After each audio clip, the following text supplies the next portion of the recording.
For our next topic of today, we're going to turn to policy. We're very fortunate to have Mary Creagh here with us today, CBE, MEP for Coventry East, and Minister for Nature with DEFRA. Minister Creagh is going to give us her keynote address, and then we're going to sit down for a short fireside chat after that, where I will ask some pertinent questions of what's going on in natural capital right now. Thanks. Cheers.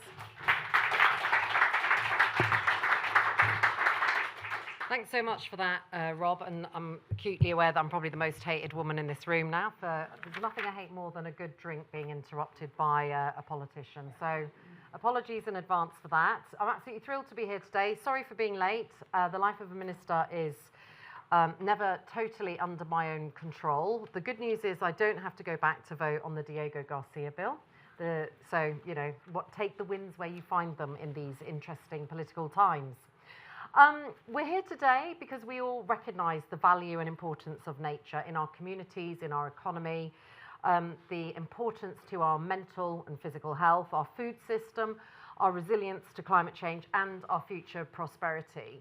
And one of the things that I'm proudest of as a minister is that we've convened the National Estate for Nature, which is essentially a group of large landowners, who are managing government land, the MOD and the Ministry of Justice, but also National Highways, Network Rail, RSPB, National Trust, and some of the very large sort of private estates to get together and talk about what we're going to do and how we are going to show up for nature. So we know that nature is an asset. It underpins our national infrastructure. So restoring it is not just a moral mission. It's not a technocratic or scientific mission, although we have published our environmental improvement plan. It is an economic mission as well, because this bit of economic infrastructure is in disrepair. We had the water white paper published today, hopefully a statement in Parliament on that tomorrow, setting out what we will do to clean up our polluted rivers.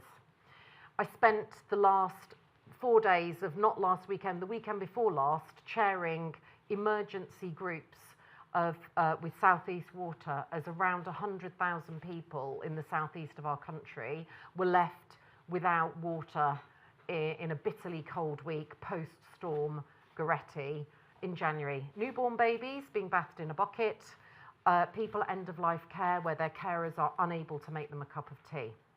You know, this is not an abstract thing. Nature is not something out there. Nature, when it fails, is deeply, deeply problematic for our national security. We know we have species at risk of disappearing, and we need to reverse that decline in our natural ecosystems. We are acting with urgency, clarity, and scale to do just that. We have published our environmental improvement plan, underpinned by delivery plans, unlike the last one, which was just a bit of a fantasy text, setting out the steps we will take to achieve the legally binding targets under the Environment Act. And we must work together with our partners to improve the environment. Local authorities, government agencies, farmers, private companies, third sector organisations, community groups, and crucially, investors like yourself. We all benefit from the natural world. We all love the natural world, yet the costs and the actions and the consequences often fall on a few. So we've moved from ambition to delivery. And in trees, one of our most productive national assets, they are at the forefront of our plans to connect communities with nature, to support wildlife, and to tackle the climate crisis. Tree planting and housing also create thousands of new jobs around the country. Tree planting in England is at its highest recorded rate in over 20 years. The total area of tree canopy established was 7,000 hectares in 2024-25. That's over 10 million trees, 10,000 football pitches. But if we're going to reach our 2050 canopy cover target, we need to plant 10,000 hectares a year by 2030. So we've allocated £1 billion for tree planting over this Parliament. We're creating 3 new national forests. Planting has begun in the first, the Western Forest, where we will plant 20 million trees over the next 25 years. And we're exploring new ways to break down the barriers for private investment. This includes government and industry co-designing solutions to respond to challenges around early-stage project finance, lack of clear pricing, and the fragmented supply of carbon credits. The Woodland Carbon Code is vital to achieve our targets. A fantastic example of UK collaboration and innovation, recognised internationally and winning a local Leaders Climate Award at the UN Climate Conference in Brazil. There's more to come. We're backing nature restoration through our landscape recovery scheme, backed by £500 million of funding over the course of this Parliament. The first 2 rounds will support the restoration of over 600 kilometres of rivers and the recovery of more than 250 species. This is what long-term, place-based investment can deliver in terms of measurable returns for nature, climate, and people. But public funding is not enough. If we're going to do this at scale, we need private finance working alongside us. We know the projects are out there, and we have supported their development through our investment readiness funding. We know that you need confidence in policy, in standards, and confidence that these investments are credible, measurable, and built to last. We want investors to be market leaders, realising the opportunity of nature markets.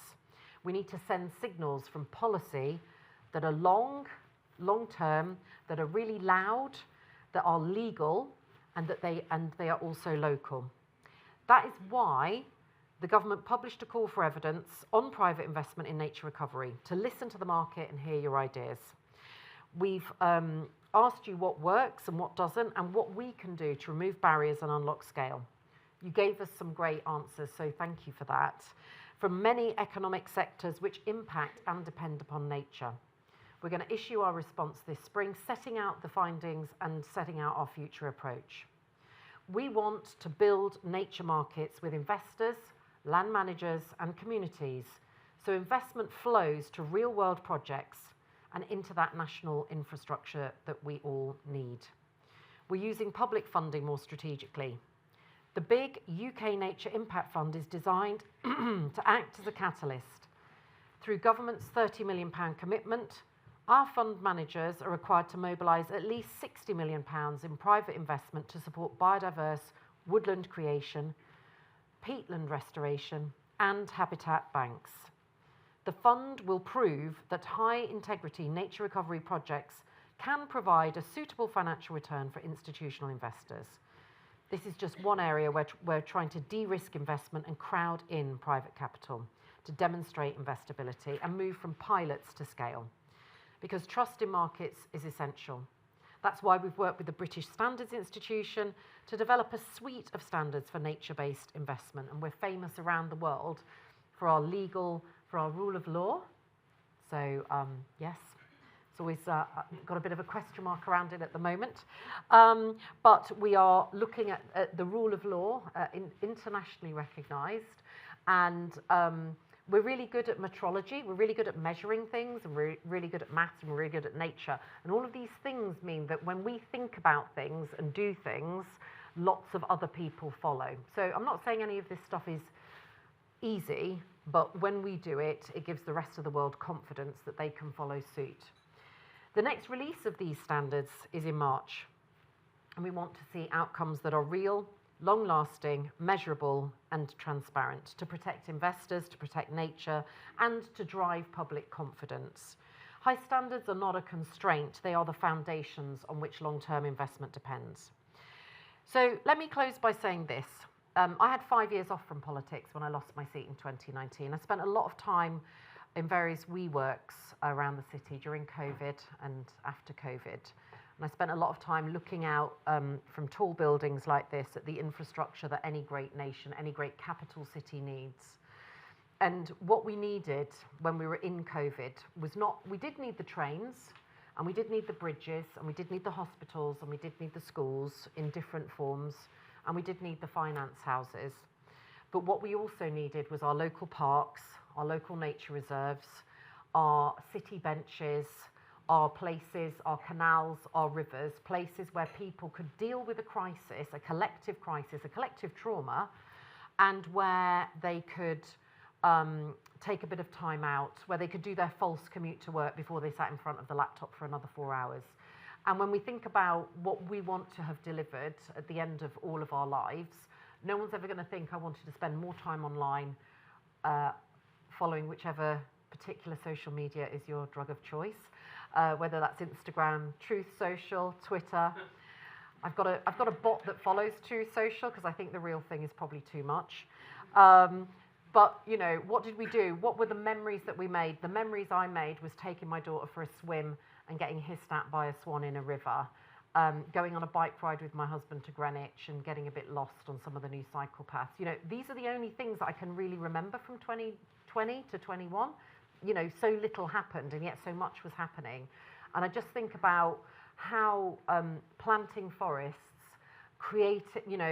reintroducing beavers, creating places where communities can access nature, where beautiful homes can be built and people can go for walks in the woods on their way to work or in their lunch breaks are just incredible things and a part of the economic growth and life of our country. So this is a huge investment opportunity. With nature recovery is going to deliver resilience from floods, from heat waves, from the sea level rise, particularly down the east coast of the country. It delivers growth, it delivers long-term value for the society that we live in and for the economy that we work in. Government cannot do it all on its own. So I extend my invitation to you today. Before I've gone on too long. We've really got to be done by 6:05 because otherwise the wine is going to get warm. But do join us. If you're an investor, if you're a pension fund investor, if you're an innovator, if you're a financial institution, work with us, help us to shape this market, and please do tell us what else you need to invest with confidence in nature restoration and woodland creation. Thank you all very much.